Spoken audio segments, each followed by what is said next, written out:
ഞാനെപ്പോഴും ഒരു commercial actor അല്ലെങ്കിൽ മറ്റേ പാട്ട്, ഡാൻസ്, ഫൈറ്റ്, റൊമാൻസ്, ഇതാണ് എൻ്റെ ഒരു വിഷൻ. ഭയങ്കര ആഗ്രഹമുണ്ട് എനിക്കൊരു റെമോ ഒക്കെ പോലത്തെ പടം ചെയ്യണം. അതൊക്കെയാണ് എൻ്റെ മനസ്സിൽ. ചാൻസ് ഇപ്പോഴും ചോദിക്കുന്നുണ്ട്. ചാൻസ് ഇപ്പോഴും ഞാൻ ഇന്നും എല്ലാ ദിവസവും ഡെയിലി ഞാൻ ഓരോരുത്തർക്ക് മെസ്സേജ് അയക്കും. മെസ്സേജിൻ്റെ കോമൻറ്റ് ചെയ്യും. മെസ്സേജിൻ്റെ മുകളിൽ ആദ്യം ഞാൻ ചോദിച്ച മെസ്സേജ് ഉണ്ട് കേട്ടോ. ഇപ്പം ഞാൻ ഒന്നും കൂടി ചോദിക്കും. കാരണം ഒന്നും കൂടി ചാൻസ് ചോദിക്കാതെ കിട്ടൂല. സത്യം പറഞ്ഞാൽ എനിക്ക് അങ്ങനൊരു പ്ലാൻ ഇല്ലായിരുന്നു.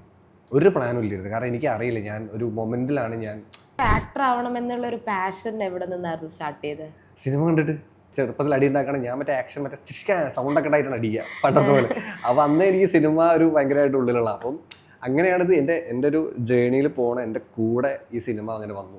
ഒന്നും ഇല്ലാതെ വന്ന ഒരുപാട് ആക്ടേഴ്സുണ്ട്. ഇപ്പം എന്നെ സംബന്ധിച്ചുള്ള എനിക്ക് ബാക്ക്ഗ്രൗണ്ട് ഇല്ല, പരിപാടി ഇല്ല, ഇത് എന്താ ചെയ്യേണ്ടതെന്നില്ല അറിയില്ല, നമ്മൾ എങ്ങനെ ഇതിലേക്ക് എത്തുമെന്ന് അറിയില്ലല്ലോ. അപ്പം ഞാൻ ആ സമയത്ത് ഇപ്പം ആസിഫ് അലി ഒരു ബാക്ക്ഗ്രൗണ്ടും ഇല്ലാതാണ് പുള്ളി വന്നത്. അപ്പോൾ അതൊക്കെ നമുക്ക് ഭയങ്കര ഇഷ്ടപ്പെടാം. അപ്പോൾ ഞാൻ വക്കച്ചനാണല്ലോ മെയിൻ. കാരണം വക്കച്ചൻ എന്ന ക്യാരക്ടർ എൻ്റെ ലൈഫിൽ കിട്ടിയതിൽ ഏറ്റവും ഞാൻ ഭയങ്കര ഭാഗ്യവാനാണ് ഞാൻ കിട്ടിയതിൽ. കാരണം വെച്ചാൽ സ്വന്തമായിട്ട് content create, screen play, direction എല്ലാം നമ്മളെ ചെയ്തത്. സത്യം പറഞ്ഞാൽ നമ്മളാണ് ഈ പരിപാടി തുടങ്ങിയത്. സത്യം പറഞ്ഞാൽ ഈ കോണ്ടന്റ് ക്രിയേഷൻ എന്ന് പറഞ്ഞ പരിപാടി ഫസ്റ്റ് നമ്മൾ ഈ പോർട്രൈറ്റിൽ വീഡിയോ ഷൂട്ട് ചെയ്ത് മ്യൂസിക് ഇട്ട് എഡിറ്റ് ചെയ്ത് ഹൈലി ക്വാളിറ്റിയിൽ 5D ഒന്ന് ഷൂട്ട് ചെയ്ത്, അന്ന് 5D ഷൂട്ട് ചെയ്ത അങ്ങനെ ചെയ്ത് തുടങ്ങിയത് നമ്മളായിരുന്നു. ഞാൻ ഫിനാൻഷ്യലി ഇപ്പോഴും നമ്മൾ സെറ്റായിട്ടില്ല. ഇപ്പോഴും നമുക്ക് സ്ട്രഗിൾ പരിപാടി തന്നെയാണ്. കാരണം അങ്ങനെ ഒരു പൈസ കിട്ടുന്ന ആക്ടറായിട്ട് ഞാൻ മാറിയിട്ടില്ല. പൈസ കിട്ടുന്ന ആഗ്രഹമുണ്ട്, അങ്ങനെ സംഭവിക്കണമെന്ന്. പൈസ ഭയങ്കര ഇമ്പോർട്ടൻ്റാണ്. അതിപ്പം അന്നാണെങ്കിലും ഇന്നാണെങ്കിലും.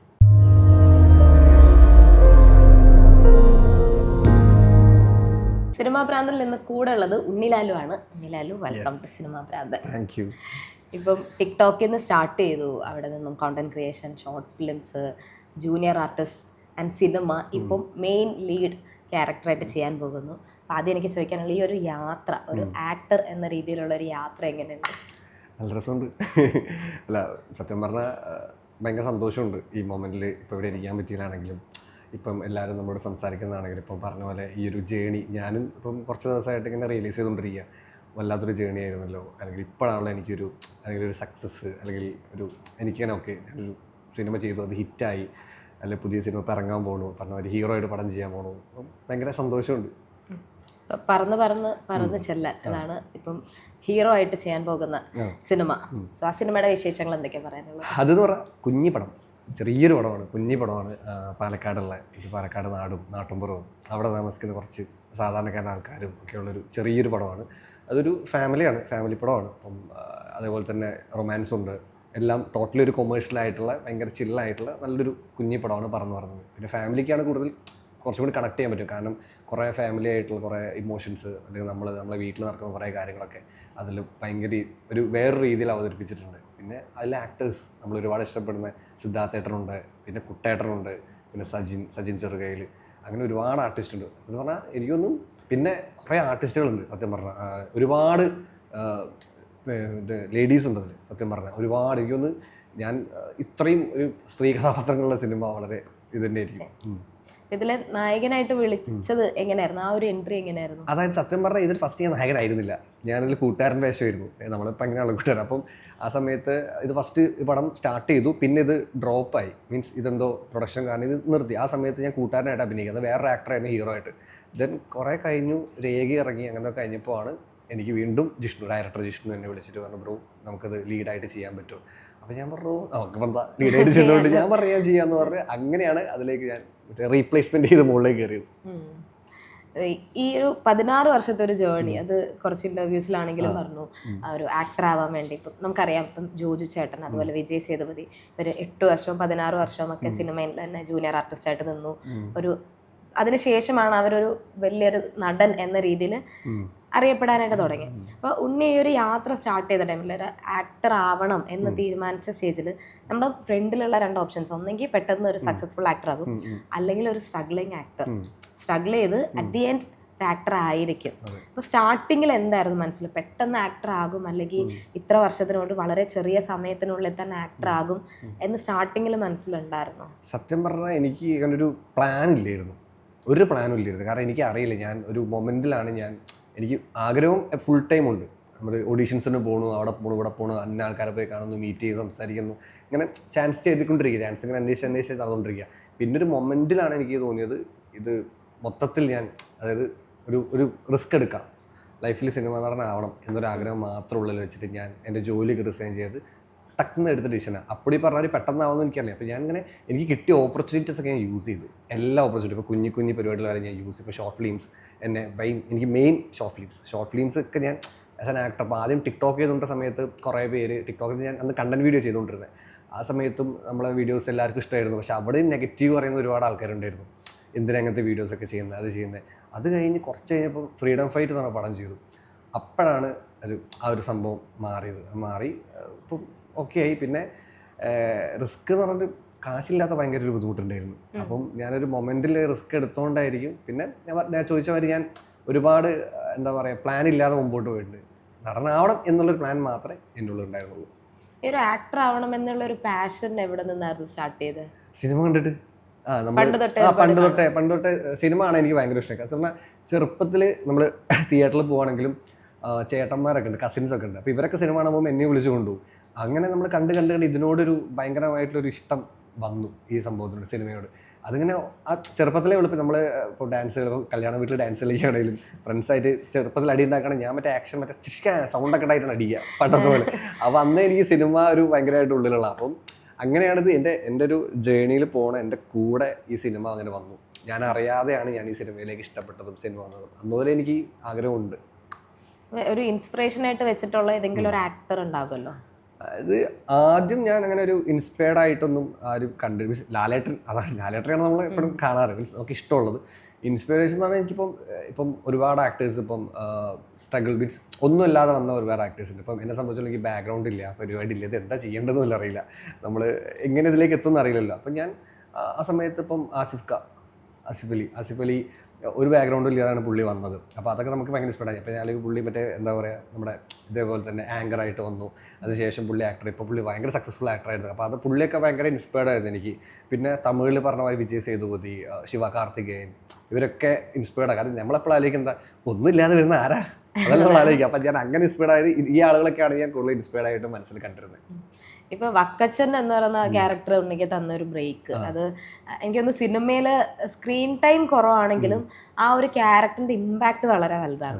അപ്പം ഇപ്പോഴും വക്കച്ചനെ പറ്റി ചോദിച്ചു കഴിഞ്ഞാൽ എന്താ പറയുക? വക്കച്ചനാണല്ലോ മെയിൻ. കാരണം വക്കച്ചൻ എന്ന ക്യാരക്ടർ എൻ്റെ ലൈഫിൽ കിട്ടിയതിൽ ഏറ്റവും ഞാൻ ഭയങ്കര ഭാഗ്യവാനാണ് ഞാൻ കിട്ടിയതിൽ. കാരണം വെച്ചാൽ അങ്ങനെ ഒരു ക്യാരക്ടർ കിട്ടിയതും അത് ഈ പടം ഹിറ്റായതും. കാരണം എപ്പോഴും നമ്മുടെ ഹിറ്റ് പടത്തിൻ്റെ ഭാഗമായാലേ നമുക്കൊരു മുമ്പോട്ടൊരു സാധനം കിട്ടുള്ളൂ. ഹിറ്റ് പടം ഞാൻ എല്ലാ ഹിറ്റ് പടമായാലും നമുക്ക് ആ ക്യാരക്ടർ ശ്രദ്ധിക്കപ്പെടുന്നുള്ളൂ. അപ്പോൾ ആ പടം ഭയങ്കര കിടിലം പടമായിരുന്നു. ആ പടം ഹിറ്റുമായി. അപ്പം ആ വക്കച്ചൻ എനിക്ക് സത്യം പറഞ്ഞാൽ ഈ അഭിനയിക്കുമ്പോൾ ഞാൻ സ്ക്രീൻ ടൈം ഞാൻ കുറച്ചേ ഉണ്ടാവുള്ളൂ എന്നൊക്കെ വിചാരിച്ചാൽ. പക്ഷെ പടം വന്നപ്പം ആ വക്കച്ചൻ ട്രാവൽഡാണ്. ആ പടത്തിൽ മൊത്തം വക്കച്ചൻ ട്രാവൽ ചെയ്യുന്നുണ്ട്. അപ്പം ഞാൻ ഫസ്റ്റ് തന്നെ അതിൽ ആസിഫ് ഖാൻ എടുത്തിട്ടൊരു ഫോട്ടോ അടിക്കുന്നുണ്ട്. അതൊന്നും ഞാൻ ആ ഫോട്ടോ ഇടുന്നത് എനിക്കറിയാം, എപ്പോഴും എടുത്ത ഫോട്ടോ അതൊന്നും എനിക്കറിയില്ല. അപ്പം മുതലേ ഇയാൾ രജിസ്റ്റേർഡാണ്. അപ്പോൾ അതൊരു ഭയങ്കര ഭാഗ്യമുണ്ട് വക്കച്ചൻ കിട്ടിയതിൽ. പിന്നെ വക്കച്ചനിലൂടെ ഇപ്പോൾ കിട്ടുന്ന ഓപ്പർച്യൂണിറ്റീസ് എല്ലാം സത്യം പറഞ്ഞാൽ ഇപ്പോൾ കിട്ടുന്നൊരു ആളുകൾ എന്നെ കാണുന്നതാണെങ്കിലും ഇപ്പോഴാണ് കുറേ പേര് സംസാരിക്കുന്ന സിനിമ. കാരണം ഞാൻ മുമ്പ് രേഖ ചെയ്തിട്ടുണ്ടായിരുന്നു. അപ്പോഴും ആ പടമൊക്കെ എനിക്ക് ഭയങ്കര ഇഷ്ടമുള്ള പടങ്ങളാണ്. അല്ലെങ്കിൽ ഞാൻ ഭയങ്കര ഹാപ്പി ആയിട്ട് ചെയ്തത്, നമ്മൾ സക്സസ് ആവണം എന്ന് അയച്ച പടങ്ങളായിരുന്നത്. അപ്പം അതിനും കിട്ടാത്തൊരു സംഭവമാണ് ഈ വക്കച്ചനിൽ കിട്ടിയത്. രേഖാചിത്ര സിനിമയുടെ ഭാഗമായി എത്തിയത് എങ്ങനെയായിരുന്നു? ജോഫിൻ ഡയറക്ടർ സിനിമയിലേക്ക് വിളിക്കായിരുന്നു? അതായത് എന്നെ വിളിച്ചത് അസോസിയേറ്റ് ഉണ്ട്, സുമേഷ്, പ്രേമേട്ടനൊക്കെ. അപ്പം ഇവരാണ് എന്നെ ഫസ്റ്റ് കോർഡിനേറ്റ് ചെയ്തത്. പിന്നെ അപ്പുചേട്ടൻ എന്ന് പറഞ്ഞ പുള്ളി ഉണ്ടായിരുന്നു. അപ്പം എന്നെ വിളിച്ചിട്ട് ഇങ്ങനെ സംസാരിച്ചു. അപ്പോൾ ജോഫിൻ വിളിച്ചു പറഞ്ഞാൽ ഈ പരിപാടി നീ ചെയ്താൽ നന്നായിരിക്കും, പെർഫോം ചെയ്യാനുള്ളതാണ്, പെർഫോമൻസ് ഓറിയൻറ്റഡ് ആണെന്ന്. അപ്പം ഞാൻ പറഞ്ഞു ഓക്കെ ചെയ്യാം. അപ്പം ഞാൻ ആകെ ഒരു കണ്ടീഷൻ പറഞ്ഞാൽ താടി പഠിക്കണം, മീശ പഠിക്കണം എന്ന്. അപ്പം ഞാൻ പറഞ്ഞാൽ ചെയ്യാം, പിന്നെ നമ്മൾ എന്ത് ചെയ്യാൻ റെഡിയാണോ, താടി പഠിക്കാം. അപ്പോൾ ഞാൻ ചെയ്യാമെന്ന് പറഞ്ഞ് അങ്ങനെ ജോഫിൻ വിളിച്ചിട്ടാണ് സെറ്റ് ആയത് പരിപാടി. മുൻപ് ഷോർട്ട് ഫിലിം ചെയ്തുകൊണ്ടിരുന്നപ്പോൾ കൂടുതലും റോംകോം ജോണേഴ്സിന്റെ ഭാഗമായിരുന്നു. പക്ഷെ സിനിമയിലേക്ക് വന്നു കഴിഞ്ഞപ്പോൾ ഫ്രീഡം ഫൈറ്റ് എടുത്താലും അതിൽ കുറച്ചുകൂടെ വയലന്റ് ആയിട്ടുള്ള ഒരു ക്യാരക്ടർ. രേഖ എടുത്തു കഴിഞ്ഞാൽ നെഗറ്റീവ് ഷെയ്ഡ്, രേഖാചിത്രത്തിലും ഒരു നെഗറ്റീവ് അങ്ങനത്തെ ഒരു ഷെയ്ഡാണ്. ഇപ്പം ഇറങ്ങാൻ പോകുന്ന പറന്ന് ചെല്ലാൻ അതിലും ഒരു റൊമാൻറ്റിക് ടച്ച് ഉള്ള സിനിമയാണെങ്കിലും ഒരു ഫുൾ ഓൺ റൊമാൻറ്റിക് ജോണർ അല്ല മൂവി എന്നാണ് ട്രെയിലർ കണ്ടിട്ട് ഞങ്ങൾക്ക് തോന്നുന്നത്. അപ്പം അതെങ്ങനെയാണ് ഈ ജോണേഴ്സ് ഷിഫ്റ്റ് ചെയ്യാനായിട്ട് ലൈക്ക് അത് പ്രാക്ടീസ് ആണോ, എങ്ങനെ അതൊക്കെ കൊണ്ടുവന്നത്? സത്യം പറഞ്ഞാൽ അങ്ങനെ പ്രാക്ടീസ് ഒന്നുമില്ല, കിട്ടിയ റോള് ചെയ്യാതുള്ളൂ. സത്യം പറഞ്ഞാൽ എനിക്കങ്ങനെ ഈ പറഞ്ഞ റോംകോം എനിക്ക് ഭയങ്കരമായിട്ട് ഇഷ്ടമുള്ള, എനിക്ക് ചെയ്യണം ആഗ്രഹം, അല്ലെങ്കിൽ അത് ചെയ്യുമ്പോൾ ഭയങ്കര എനിക്ക് ചില്ലായിട്ട് ഇപ്പം ഫുൾ നമ്മളല്ല ഇളകിയായിട്ട് ചെയ്യാൻ പറ്റും, മൊത്തത്തിലങ്ങോട്ട് പിടിക്കാൻ പറ്റും. പക്ഷേ സിനിമ വന്നപ്പോൾ എനിക്ക് വന്ന സിനിമകളൊന്നും അല്ല, ഞാൻ പ്ലാൻഡ് അല്ല. എനിക്ക് വന്നത് ഫ്രീഡം ഫൈറ്റ് വന്നതും ഇപ്പം എനിക്കത് ഈ ഫ്രീഡം ഫൈറ്റ് പടം ചെയ്യുമ്പോൾ എനിക്ക് അറിയില്ലത് എന്താ പരിപാടി പോലും. കാരണം ഞാൻ അങ്ങനത്തെ അത്ര സിനിമകൾ കണ്ടിട്ടില്ലായിരുന്നു. ഞാൻ എപ്പോഴും ഒരു കൊമേഴ്ഷ്യൽ ആക്ടർ, അല്ലെങ്കിൽ മറ്റേ പാട്ട്, ഡാൻസ്, ഫൈറ്റ്, റൊമാൻസ്, ഇതാണ് എൻ്റെ ഒരു വിഷൻ. അപ്പം ഇങ്ങനത്തെ ഒരു പടം വന്നപ്പോൾ ഡയറക്ടർ ജിതിൻ പറഞ്ഞു, അതേപോലെ ഞാൻ ചെയ്തു. അതേപോലെ രേഖ പക്ഷേ കുറച്ചും കൂടി എനിക്ക് അപ്പോഴത്തേക്ക് ഈ ക്യാരക്ടർ ഭയങ്കരമായിട്ട് മനസ്സിലായിരുന്നു. പക്ഷേ ഞാൻ കിട്ടുന്ന റോള് ചെയ്യാന്നുള്ളതല്ല, അത് പ്ലാൻഡ് ഒന്നുമല്ല. കിട്ടുന്ന പരിപാടി എന്താണോ അതെല്ലാം ചെയ്യുക. പക്ഷേ പറഞ്ഞ മാതിരി കിട്ടുന്ന കുറേ ഇപ്പം നെഗറ്റീവ് ഷെയ്ഡ്സ് ആണ് വന്നത്. പക്ഷെ പറന്നൊരിക്കലും അതല്ല. ഒരു നല്ലൊരു ചിൽ മനുഷ്യനാണ് ഞാൻ. ഈ റോംകോമിൽ നിന്ന് ഇങ്ങനെ വന്നിട്ട് ആ ഒരു കൈൻഡ് ഓഫ് ക്യാരക്ടർ ചെയ്യണം എന്നൊക്കെ ആഗ്രഹമുണ്ട്. എനിക്ക് ഭയങ്കര ആഗ്രഹമുണ്ട്. എനിക്കൊരു റെമോ ഒക്കെ പോലത്തെ പടം ചെയ്യണം, അതൊക്കെയാണ് എൻ്റെ മനസ്സിൽ. നല്ല റൊമാൻസ് ആയിട്ടുള്ള പടം മൊത്തത്തിൽ നമുക്കൊന്ന് എക്സ്പ്ലോർ ചെയ്യാൻ പറ്റും. കാരണം വെച്ചാൽ റോംകോം ഭയങ്കര രസമല്ലേ കാണാൻ, ഭയങ്കര അടിപൊളിയല്ലേ റോംകോം പടങ്ങൾ കാണാൻ. അപ്പോൾ എനിക്ക് റോംകോം സത്യം പറഞ്ഞാൽ എനിക്ക് അങ്ങനത്തെ ഒരു കൊമേഴ്ഷ്യൽ ആക്ടർ ആണെന്നാണ് എൻ്റെ ആഗ്രഹം. ഇനിയും ഞാൻ ഇപ്പം തപ്പിക്കൊണ്ടിരിക്കുന്നുണ്ട് വല്ല റോംകോം പടം കിട്ടുമോ. ഞാൻ കുറേ ആയിട്ട് ചോദിച്ചു വല്ല പടങ്ങളും ഉണ്ടാവുമോ. ഇപ്പം എൻ്റെ ഒരു കൂട്ടാൻ്റെ അടുത്തൊക്കെ ഞാൻ പറഞ്ഞിട്ടുണ്ട്, എടാ വല്ലത് എഴുതുമോ, നമുക്ക് എവിടെ നിന്ന് പോയി ആരെങ്കിലും കോണാക്കാം. റോംകോം പടങ്ങളാണ് എനിക്ക് പേഴ്സണലി ഭയങ്കരമായിട്ട് ചെയ്യണമെന്ന് ആഗ്രഹം. ചെയ്യും. ഈ സിനിമയിലോട്ടുള്ള സ്റ്റാർട്ടിങ് സ്റ്റേജിലൊക്കെ ഒരുപാട് ചാൻസസ് ഒക്കെ ചോദിക്കുമായിരുന്നു. പിന്നെ ചാൻസ് ഇപ്പോഴും ചോദിക്കുന്നുണ്ട്. ചാൻസ് ഇപ്പോഴും ഞാൻ ഇന്നും എല്ലാ ദിവസവും ഡെയിലി ഞാൻ ഓരോരുത്തർക്ക് മെസ്സേജ് അയക്കും. ഇപ്പം മെസ്സേജിൻ്റെ കോമഡി മെസ്സേജിൻ്റെ മുകളിൽ ആദ്യം ഞാൻ ചോദിച്ച മെസ്സേജ് ഉണ്ടോ കേട്ടോ. ഇപ്പം ഞാൻ ഒന്നും കൂടി ചോദിക്കും. കാരണം ഒന്നും കൂടി ചാൻസ് ചോദിക്കാതെ കിട്ടൂല. മാക്സിമം നമ്മൾ ചാൻസ് ചോദിക്കണം. ഞാൻ ആദ്യം മുതലേ ചാൻസ് ചോദിക്കുന്നുണ്ട്. ഇപ്പോഴും എനിക്കത് പണ്ട് ചാൻസ് ചോദിച്ച ആൾക്കാരൊക്കെ ഇപ്പോഴും എനിക്ക് റോൾ വന്നിട്ടുണ്ട്. അപ്പോൾ അതാ അവർക്ക് ഓർമ്മയുണ്ട്. അപ്പം പെട്ടെന്ന് എപ്പോഴും ഓർമ്മ ഉണ്ടാവില്ല, പെട്ടെന്നാണ്. ഇപ്പം ഞാൻ അന്ന് എനിക്കത് ഓഫീസർ എന്ന് പറഞ്ഞൊരു പടം എൻ്റെ അടുത്ത് ചാക്കോച്ചൻ്റെ കൂടെയുള്ള പടം. അപ്പോൾ ആ പടത്തിൽ തന്നെ എനിക്ക് ചാൻസ് കിട്ടിയത് ഞാൻ പണ്ട് ഒരാൾക്ക് ചാൻസ് ചോദിച്ചായിരുന്നു. ആ ചാൻസ് ചോദിച്ചിട്ടാണ് പിന്നെ അവർ എന്നെ കണ്ടിട്ടാണ് ഇവർ ഇപ്പം എനിക്ക് തന്നത്. നേരത്തെ ഈ കണ്ടന്റ് വീഡിയോസ് ഒക്കെ ചെയ്യാറുണ്ടല്ലോ സോഷ്യൽ മീഡിയയിൽ. അത് സോഷ്യൽ മീഡിയയുടെ ഇപ്പം നമ്മുടെ ഇവിടെ ട്രെൻഡിങ് ആയി വന്ന ടൈമിൽ അതിന് മുന്നേ ചെയ്ത് തുടങ്ങിയായിരുന്നു. അപ്പൊ അതിന്റെ ഈ കോണ്ടന്റ്സ് ഒക്കെ ക്രിയേറ്റ് ചെയ്യുന്നതായിരുന്നു ഞാൻ തന്നെ സ്വന്തമായിട്ട് content create, screen play, direction എല്ലാം നമ്മളെ ചെയ്തത്. സത്യം പറഞ്ഞാൽ നമ്മളാണ് ഈ പരിപാടി തുടങ്ങിയത്. സത്യം പറഞ്ഞാൽ ഈ കോണ്ടന്റ് ക്രിയേഷൻ എന്ന് പറഞ്ഞ പരിപാടി ഫസ്റ്റ് നമ്മൾ ഈ പോർട്രൈറ്റിൽ വീഡിയോ ഷൂട്ട് ചെയ്ത് മ്യൂസിക് ഇട്ട് എഡിറ്റ് ചെയ്ത് ഹൈലി ക്വാളിറ്റിയിൽ 5D ഒന്ന് ഷൂട്ട് ചെയ്ത്, അന്ന് 5D ഷൂട്ട് ചെയ്ത, അങ്ങനെ ചെയ്ത് തുടങ്ങിയത് നമ്മളായിരുന്നു. അതാണ് എൻ്റെ 8 ബ്രേക്കും. പക്ഷെ എല്ലാ പണി എടുക്കണം, ഇത് എല്ലാം എടുക്കണം, ഡയറക്ഷൻ എല്ലാം എടുക്കണം. അന്ന് കൂടെ നിൽക്കാനായിട്ട് കുറച്ച് ഫ്രണ്ട്സ് ഒക്കെ ഉണ്ട്. നമ്മൾ ആക്ച്വലി അതൊരു കമ്പനി ആയിരുന്നു, ഒരു കരിക്ക് പോലത്തെ ഒരു കമ്പനി ആയിരുന്നത്. അപ്പം അതിൻ്റെ ഞങ്ങൾ 4 പേര്, ഇപ്പം ഞാനുണ്ടായിരുന്നു, ഷാരിഖ് ഉണ്ടായിരുന്നു, അനുഷു, സു, ഞങ്ങൾ 4 പേരുന്ന അവിടുത്തെ ലീഡ് ആക്ടേഴ്സ്.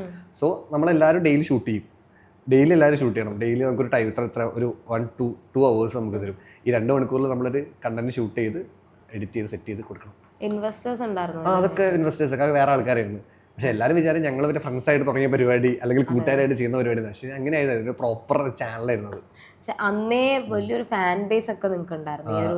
ഇപ്പൊ ഷാരിഖിന്, ഉണ്ണിലാലും എല്ലാവർക്കും ഒരു വലിയൊരു ഫാൻ ബേസ് ഉണ്ടായിരുന്നു. അന്ന് എൻ്റെ കുറച്ച് ഫ്രണ്ട്സ് ഉണ്ടായിരുന്നു, അവരൊക്കെ ഷാരിഖിന്റെ ഫാനാണ്, ഉണ്ണിലാലുവിന്റെ ഫാനാണ്. ഞാൻ 2020 ഞാൻ വർക്ക് ചെയ്തിരുന്നത് കമ്പനിയിൽ. അന്ന് ഇങ്ങനെ ഞങ്ങൾ ഇവരെ ഇന്റർവ്യൂ എടുത്തല്ലോ. അന്ന് പക്ഷെ ഞാൻ കേട്ട അന്ന് ഉണ്ണിലാലു ഇന്റർവ്യൂവിന് വരില്ലായിരിക്കും, ജാടയായിരിക്കും. ഇന്റർവ്യൂസ്, പരിപാടീസ്, ഇനോഗ്രേഷൻസ് ഒന്നും ഞങ്ങൾക്ക് പോകാൻ പറ്റില്ല. അതൊക്കെ പോയിട്ട് നല്ല കുറച്ച് കാശ് കിട്ടായിരുന്നു. ഇപ്പൊ ഇന്നുള്ള പോലെ അന്ന് കൊളാബ്സ് ഒക്കെ കിട്ടുന്നുണ്ടായിരുന്നു അന്ന്. പക്ഷെ അതെല്ലാം കമ്പനി ആയിരുന്നു. നമ്മള് പേഴ്സണൽ കൊളാബിലേക്ക് അന്ന് ആയിട്ടില്ല. അന്ന് എല്ലാം വരുന്നതും നമ്മൾ കമ്പനി ത്രൂ ചെയ്യാൻ പറ്റുള്ളൂ. പേഴ്സണലി നമുക്ക് ചെയ്യാൻ പറ്റില്ലായിരുന്നു. അതിനൊരു എഗ്രിമെന്റ്സ് പരിപാടിയൊക്കെ പോലുണ്ട്. എല്ലാവർക്കും ആ സമയത്ത് ഇത്രയും സോഷ്യൽ മീഡിയ ആൾക്കാരില്ലല്ലോ. എനിക്ക് അന്ന് ഞങ്ങൾ ഫസ്റ്റ് സ്റ്റാർട്ട് ചെയ്യുന്നത് കരിക്കും ഞങ്ങളും 2 പേരേ അന്ന് ഉണ്ടായിരുന്നുള്ളൂ. വേറെ ആരും ഇല്ല. ഈ പറഞ്ഞ ഒരു യൂട്യൂബ് പരിപാടി ഇല്ല അന്ന്. അതിന് ശേഷമാണ് പൊന്മുട്ട എന്ന് പറഞ്ഞ ചാനൽ വന്നു. പിന്നെ കണ്ട വന്നു. അപ്പൊ അന്ന് നമുക്ക് ഈ കൊളാബ്സ് പരിപാടി ഒന്നുമില്ല. നമുക്ക് അവിടെ സാലറി ആയിരുന്നു. ആ സാലറി ചെറിയ പൈസയുള്ളൂ, കുഞ്ഞു പൈസ അന്നൊക്കെ. അപ്പൊ ഞാൻ ആലോചിച്ചിട്ടുണ്ട് ആ പൈസക്ക് കിട്ടിയിട്ടാണ് നമ്മൾ എങ്ങനെയാ കൊച്ചിയിൽ ജീവിക്കാന്ന് ആലോചിച്ചില്ല. പിന്നെ അതൊരു പാഷനാണല്ലോ നമുക്ക്. അപ്പം നമ്മൾ കൂടുതൽ അതിനാണല്ലോ നമ്മൾ പ്രാധാന്യം കൊടുക്കുക. അന്ന് കൊളാബ്സ് ഒന്നും ഇല്ല. ഇന്നല്ലേ കൊളാബുള്ള അയ്യരുകളി കൊളാബ് ഇപ്പൊ ഡ്രസ്സൊക്കെ കൊളാബ് കിട്ടുന്നുണ്ട്. കുറെ കൊളാബാ. ഇപ്പൊ ഈ കോണ്ടന്റ് ക്രിയേഷൻ ഇത്രയും ഈ ഭയങ്കര വൈഡായി മാറിയല്ലോ കോണ്ടന്റ് ക്രിയേഷൻ എന്ന് പറഞ്ഞത്. ഇപ്പം ചെറിയ കുട്ടികൾ തുടങ്ങിയപ്പോൾ കോണ്ടന്റ് ക്രിയേഷൻ ആണ്, അവർക്ക് ഫോളോവേഴ്സ്, യൂട്യൂബ് ചാനൽ, യൂട്യൂബിൽ നിന്നുള്ള റവന്യൂ, ഇതൊക്കെ കാണുമ്പോൾ ഇങ്ങനെ തോന്നാറുണ്ടോ ഞങ്ങളായിട്ട് തുടങ്ങി വെച്ച് എല്ലാവരും ഏറ്റെടുത്തു? അതെ, അത് ഭയങ്കര സന്തോഷമുണ്ടോ. ഞങ്ങളത് ഇപ്പൊ കുറെ പേര് മെസ്സേജ് അയക്കാറുണ്ട്, ചേട്ടാ നിങ്ങളൊക്കെ അതിൻ്റെ ഈ പരിപാടി തുടങ്ങിയത് ഇപ്പോൾ ഭയങ്കര, അപ്പോൾ അത് കേൾക്കുമ്പോൾ ഭയങ്കര സന്തോഷമാണ്. അപ്പം ഇപ്പോഴും നമ്മൾ എവിടെ പോകുമ്പോഴും എന്നോട് ചോദിക്കുന്ന ആൾക്കാർ വീഡിയോസ് കൊള്ളാം. ഇപ്പം ഞാനാണെങ്കിൽ വീഡിയോസൊക്കെ നിർത്തിയൊരു കാലം കുറേ, പക്ഷെ ഇപ്പോഴും ആ വീഡിയോസ് അവർക്ക് സജഷനിൽ വരുന്നുണ്ട്. അപ്പോൾ അത് ഭയങ്കര സന്തോഷമാണ്. അപ്പോൾ എല്ലാവരും പുതിയ വീഡിയോ ചെയ്യുന്നത്, പുതിയ വീഡിയോ അല്ല, ഏതോ കാലം ചെയ്യുന്നത്. ഇപ്പോൾ ഈ ലാസ്റ്റ് ഒരു ആൾ വന്ന് ചോദിച്ചു, എൻ്റെ അടുത്ത് ചോദിച്ചു, അനിയൻ എന്താ ചെയ്യുന്നത്? ഞാൻ പറഞ്ഞു അനിയനോ, നിങ്ങൾ ട്വിൻസ് അല്ലേ? ഞാൻ പറഞ്ഞു ട്വിൻസ് അല്ല, ആക്ച്വലി വീഡിയോ ചെയ്യാൻ ട്വിൻസ് ഒക്കെ ആയിട്ട് അത് കുറച്ച് എക്സ്പെരിമെൻ്റ് ഒക്കെ ചെയ്യാൻ നോക്കുമല്ലോ, ആദ്യമായിട്ട് ഫസ്റ്റ് പരിപാടി, അതൊക്കെ ഭയങ്കര റീച്ച് ആയിരുന്നു. അപ്പം ഞാൻ പറഞ്ഞു അല്ല കഴിഞ്ഞ ദിവസം വീഡിയോ ഉണ്ട്. ഞാൻ പറഞ്ഞത് 2020 വീഡിയോ ആണ്, ഇപ്പോഴത്തെ വീഡിയോ അല്ല എന്ന് ഞാൻ പറഞ്ഞിട്ടുണ്ടായിരുന്നു. ഈ ഒരു ടീം ഇനി ഒന്നും കൂടെ ഒരു ഒരുമിച്ച് കൂടലുണ്ടാവുമോ? വീഡിയോസ് ചാൻസ് കുറവായിരിക്കും, കാരണം എല്ലാവരും സ്പ്ലിറ്റഡ് ആയി. എല്ലാവരും മാറി. എല്ലാവരും ഷാരിഖാണെങ്കിൽ ഷാരിഖിൻ്റെ പേരിലുള്ള ട്രാക്കിലാണ് ഇപ്പോൾ പോയിക്കൊണ്ടിരിക്കണേ. ബാക്കി രണ്ടുപേരും എവിടെയാണ് സത്യം പറഞ്ഞാൽ എനിക്കറിയില്ല. ഇപ്പം ഞാൻ സിനിമ പരിപാടി, കാരണം നമ്മളെപ്പോഴും മുമ്പോട്ട് പോകണം എന്നാണല്ലോ ചിന്തിക്കുന്നത്. അപ്പം ഇനി നല്ല നല്ല പരിപാടി ചെയ്യും. ഇപ്പം സിനിമയിൽ ചിലപ്പോൾ ഞങ്ങൾ ഒരുമിച്ച് വരാം. അപ്പോൾ ഞങ്ങളെല്ലാവരും അങ്ങനെ ആഗ്രഹിക്കുന്നത് സിനിമയിൽ ഇനി നമ്മൾ അഭിനയിക്കുന്നത് സിനിമയിൽ അഭിനയിക്കണം എന്നുള്ളൊരു ആഗ്രഹമുണ്ട്. കാരണം സിനിമ നടനാവാനാണല്ലോ നമ്മളിതൊക്കെ ചെയ്തുകൊണ്ടിരുന്നത്. ചെറിയ വീഡിയോസ് ആണെങ്കിലും ചെയ്തുകൊണ്ടിരുന്നത്, ആക്ടർ ആവാനുള്ള ആഗ്രഹം കൊണ്ടാണല്ലോ ചെയ്യുന്നത്. അത് അങ്ങനെ സിനിമയിൽ വരട്ടെ എന്നാണ് ആഗ്രഹിക്കുന്നത്. ഇപ്പൊ ഒരു നടനായില്ലായിരുന്നെങ്കിൽ ഉണ്ണിലാലു ഇപ്പൊ എവിടെ നിന്നേനെ? ദുബായിൽ പ്രവാസി. സത്യമായിട്ട് ഞാൻ അങ്ങനെ എന്തെങ്കിലും ചെയ്ത് പോയിരുന്നു. കാരണം ഞാൻ മൊബൈൽ ഫീൽഡായിരുന്നു. അപ്പം എൻ്റെ കുറേ സുഹൃത്തുക്കൾ അവിടെ ഉണ്ട്. അപ്പം ഉറപ്പായിട്ട് ഞാൻ ദുബായിൽ പോയിട്ട് അവിടെ അൽ ഷെയ്ഖ് ആയിട്ട് അവിടെ നിൽക്കാൻ ചാൻസ് കൂടുതലായിരുന്നു. എല്ലാ വർഷവും അതെ സാധനങ്ങളായിട്ട് വരുന്ന ആ കൂട്ടുകാരനെ ഞാൻ മാറിയിരുന്നു. പല ഇന്റർവ്യൂസിലായിട്ട് കണ്ടിട്ടുള്ള ഒരു മിഡിൽ ക്ലാസ് ഫാമിലിയിൽ നിന്ന് വന്ന ഒരു സാധാരണക്കാരൻ അവിടെ നിന്ന് സിനിമയിലേക്ക് വന്നു. ആൻഡ് സിനിമ ഇപ്പം നമുക്ക് ഫിനാൻഷ്യൽ സൈഡും എപ്പോഴും നോക്കിയേ പറ്റുള്ളൂ. ഒരു ജോലി ഉണ്ടായിരുന്നത് റിസൈൻ ചെയ്തിട്ടാണ് സിനിമയോടുള്ള ആഗ്രഹം കൊണ്ട് ഫുൾ ടൈം ആക്ടർ ആവാനായിട്ട് തീരുമാനിച്ചു. അപ്പോൾ ശരിക്കും പക്ഷേ ഈ മിഡിൽ ക്ലാസ് ഫാമിലിയിൽ നിൽക്കുന്നവർക്ക് അത് ഒരു വളരെ ബുദ്ധിമുട്ടായിട്ടുള്ള ഒരു കാര്യമാണ്. സോ ഈ ഒരു ഫിനാൻഷ്യൽ സൈഡ് ഇപ്പം മാനേജ് ചെയ്യാനായിട്ട് പറ്റുന്നുണ്ടോ? ഇല്ല, അങ്ങനൊന്നും ആയിട്ടില്ല. അപ്പം ഞാൻ പറയും, ഇപ്പം സിനിമകൾ ചെയ്യുന്നു, അല്ലെങ്കിൽ ഇപ്പം ഞാൻ അങ്ങനെ ഒരുപാട് സിനിമ ചെയ്തിട്ടില്ല. ഞാൻ ആകെ 2-3 സിനിമ ചെയ്തുള്ളൂ. അപ്പം ഞാൻ ഫിനാൻഷ്യലി ഇപ്പോഴും നമ്മൾ സെറ്റായിട്ടില്ല. ഇപ്പോഴും നമുക്ക് സ്ട്രഗിൾ പരിപാടി തന്നെയാണ്. കാരണം അങ്ങനെ ഒരു പൈസ കിട്ടുന്ന ആക്ടറായിട്ട് ഞാൻ മാറിയിട്ടില്ല. പൈസ കിട്ടുന്ന ആഗ്രഹമുണ്ട്, അങ്ങനെ സംഭവിക്കണമെന്ന്. പൈസ ഭയങ്കര ഇമ്പോർട്ടൻ്റാണ്. അതിപ്പം അന്നാണെങ്കിലും ഇന്നാണെങ്കിലും. പിന്നെ നമ്മൾ അന്നത്തെ ഒരു ലൈഫ് സ്റ്റൈൽ മാറുമ്പം അതിൻ്റെതായിട്ടുള്ള ഭയങ്കര ബുദ്ധിമുട്ടുണ്ട്. അപ്പം പിന്നെ സാധനങ്ങളെ വില മാറില്ലേ, പല സാധനങ്ങൾ മാറിയില്ല. അപ്പം അതിൻ്റെ ഒരു പൈസ ശരിയാവും, പൈസക്ക് കിട്ടും. പക്ഷെ അത് ഭയങ്കര സ്ട്രഗിൾ പരിപാടിയാണ്. അപ്പം ചില സ്ഥലത്ത് എനിക്ക് ഷോർട്ട് ഫിലിംസ് ചെയ്യുന്ന സമയത്ത് ഇപ്പോൾ ഡ്രസ്സൊക്കെ എനിക്ക് പറഞ്ഞ കൊളാബിൻ്റെ കാര്യം പറഞ്ഞേ, അന്ന് ഈ കൊളാബില്ലല്ലോ.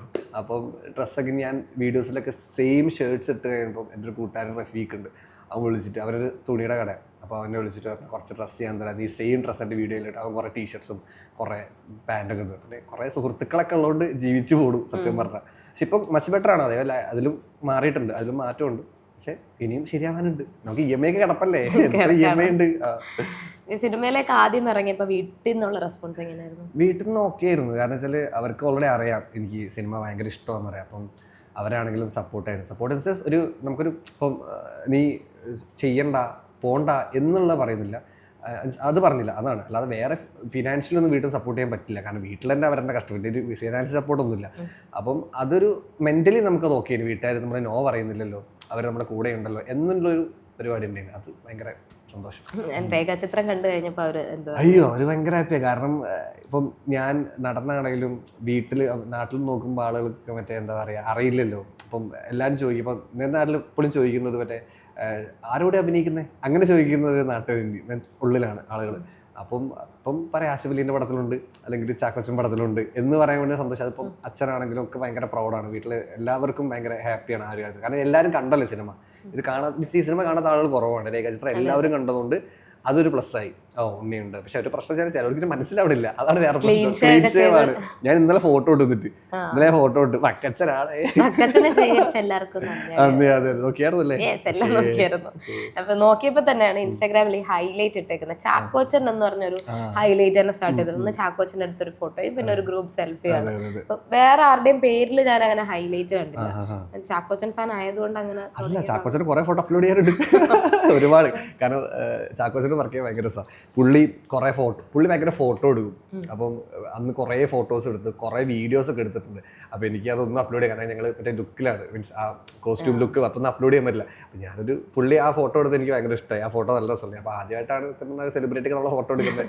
ചാക്കോച്ചനെ നമുക്ക് ഇഷ്ടമുള്ള ഭയങ്കരമായിട്ട് ചെറുപ്പം മുതലേ നമ്മൾ കാണാൻ തുടങ്ങിയാണല്ലോ, അന്നക്കാലം മുതൽ കാണാൻ തുടങ്ങിയ മനുഷ്യനാണ്. അപ്പോൾ നമുക്കതൊക്കെ ഭയങ്കര, എനിക്ക് സംബന്ധിച്ചാൽ അതൊക്കെ ഭയങ്കര പ്രൗഡ് ഫീലാണ്. ഒരു സിനിമാ നടൻ അല്ലെങ്കിൽ സിനിമാ നടനാണ് നമ്മൾ ആഗ്രഹിച്ചത്. ഒരു സിനിമ നമ്മൾ ആ ഫോട്ടോ എടുക്കാന്നൊക്കെ പറയുമ്പോൾ ഒരു കിക്ക് ഉണ്ട്. അത് ഭയങ്കര, അപ്പം അതെനിക്ക് ഭയങ്കര പേഴ്സണലി ഭയങ്കര ഹാർട്ട് പരിപാടിയാണ്. ഓഫീസറിൽ ചാക്കോച്ചനായിട്ടുള്ള കോമ്പിനേഷൻ സീൻസ് ഒക്കെ ഞാൻ അതിൽ ചാക്കോച്ചൻ്റെ കൂടെയുള്ള ക്യാരക്ടറാണ്. പടം പോലീസ് നമ്മൾ ഒരു അന്വേഷണ പരിപാടിയായിട്ട് പോകുന്നു. അപ്പം മൊത്തത്തിൽ അങ്ങനത്തെ ഒരു പരിപാടിയാണ്. കൂടുതൽ പറയാൻ പറ്റില്ല. കുറച്ചൊക്കെ ഞാനിങ്ങനെ വിടൂല. അപ്പൊ ഇനിയും അടുത്ത പ്രോജക്ട്സ് ഏതൊക്കെയാണ്? അടുത്തതിനിപ്പോൾ ഇറങ്ങാനുള്ളത് ഇപ്പം ഓഫീസർ ഇറങ്ങാനുണ്ട്. പിന്നെ മീശ എന്ന് പറഞ്ഞൊരു പടമുണ്ട്. മീശ നമ്മുടെ വികൃതിയുടെ ഡയറക്ടറുണ്ട്, പുള്ളിയുടെ ഓട. അത് നൈസ് പരിപാടിയാണ്, നല്ല ഓട. അപ്പോൾ അതിൽ കതിറാണ് ഹീറോ. പിന്നെ ഹക്കീം ഉണ്ട്, നമ്മുടെ ഹക്കീം ഷാജാനുണ്ട്. പിന്നെ സുധിച്ചേട്ടൻ, സുധി കോപ്പയുണ്ട്. പിന്നെ ഒരുപാട് ജിയോ ബേബി, അങ്ങനെ ശ്രീകാന്തര, ഒരുപാട് ആർട്ടിസ്റ്റ് ഉണ്ട്. ഇവരാണ് മെയിൻ ലീഡ്സ്. അത് ഞാനൊരു ക്യാരക്ടർ പരിപാടി, ഒരു രസമുള്ളൊരു ക്യാരക്ടറാണ്. ഈ പറഞ്ഞ മാതിരി ഡാർക്ക് ഒന്നും ഇല്ലാത്ത, പക്ഷേ ചിലപ്പോൾ ഡാർക്ക് തോന്നും, പക്ഷേ രസമുള്ളൊരു പരിപാടിയാണ്. അതാണ് എനിക്ക് ഇറങ്ങാളി, 2 പടമാണ് ഇപ്പം ഇറങ്ങാളി. ഇനി വല്ല പടം കിട്ടണം. നായകനായിട്ടുള്ള ഒരു ഫസ്റ്റ് ടൈം ആണ് നായകനായിട്ടുള്ള ഒരു, അല്ല നെഗറ്റീവ് ഷെയ്ഡ് ആണല്ലോ. അതെ അതെ, അങ്ങനല്ല, ഞാൻ ഇതില് നെഗറ്റീവ് ഷെയ്ഡ് നായകൻ, ഇതില് അല്ലാതെ ഒരു ഫുൾ ടൈം നായകൻ. നായകനും വില്ലനും നാന്ത അങ്ങനെയല്ലേ? അല്ല ഇതില് അല്ല, ഇപ്പൊ അങ്ങനത്തെ ഒരു സിനിമ ഇറങ്ങാൻ പോകുന്നു. അപ്പൊ അതിന്റെ ഒരു എക്സ്പെക്ടേഷനും എക്സൈറ്റ്മെന്റും ഒക്കെ ഭയങ്കര സന്തോഷമുണ്ട്. കാരണം വെച്ചാൽ ഈ സിനിമ ഞാൻ പറയാം, എനിക്ക് ലൈറ്റർ ആയിട്ടുള്ള ഒരു സിനിമയാണ്. അത് ഭയങ്കര ലൈറ്റായിട്ട് ഇപ്പം എനിക്ക് എൻ്റെതായിട്ടുള്ളൊരു കാര്യങ്ങളൊക്കെ ചെയ്യാൻ പറ്റുക. അല്ലെങ്കിൽ ഭയങ്കര എഫേർട്ട് എടുക്കാതെ എഫേർട്ട്ലെസ് ആയിട്ട് നോർമലി ചെയ്തൊരു പരിപാടി അത്. അങ്ങനെയല്ല, എനിക്ക് ഭയങ്കര ഇഷ്ടപ്പെട്ട്. നമ്മൾ ഇപ്പം എനിക്ക് റൊമാൻസ് ചെയ്യാൻ, നേരത്തെ റൊമാൻസ് ചെയ്യാൻ ഇഷ്ടമാണ്. അപ്പം പിന്നെ ലീഡ് വലിയൊരു പടം. അപ്പം എൻ്റെ കൂട്ടുകാരൊക്കെ വിളിച്ചാൽ പടത്തിൻ്റെ പോസ്റ്റർ എല്ലായിടത്തും ഉണ്ടല്ലോ, അവർ ഹീറോ ആവണമെന്നാണ് എല്ലാവർക്കും ഉള്ളിൽ മനസ്സിലുണ്ടാവുക. ഞാൻ ഹീറോ മാത്രം, എനിക്ക് ക്യാരക്ടേഴ്സ് കുറേ ചെയ്യണം ഏറ്റവും കൂടുതൽ ആഗ്രഹം. പക്ഷേ ഹീറോ ആയതിൽ ഭയങ്കര സന്തോഷമുണ്ട്. ഇനി അങ്ങോട്ട് ഹീറോ ആയി വന്നാൽ മതിയാർന്ന്. ഉറപ്പായിട്ടും ഇതിൽ ആഗ്രഹങ്ങളെല്ലാം നടക്കട്ടെ. ഒരു മലയാള സിനിമയിലെ ഏറ്റവും നല്ലൊരു നടനായി തന്നെ മാറട്ടെ എന്ന് തന്നെ ആശംസിക്കുന്നു. ഒരുപാട് നല്ല ക്യാരക്ടേഴ്സും നല്ല നല്ല സിനിമകളുടെ ഇനിയും ഒരു പാൻ ഇന്ത്യൻ ലെവൽ ആക്ടർ ആവാനൊക്കെ അങ്ങനത്തെ ആഗ്രഹം ഉണ്ടാകുമല്ലോ. അങ്ങനെയുള്ള എല്ലാ ആഗ്രഹങ്ങളും നടക്കട്ടെ. പറന്ന് ചെല്ലാൻ സിനിമ വലിയൊരു വിജയമാവട്ടെ എന്നും ആശംസിക്കുന്നു. Thank you so much.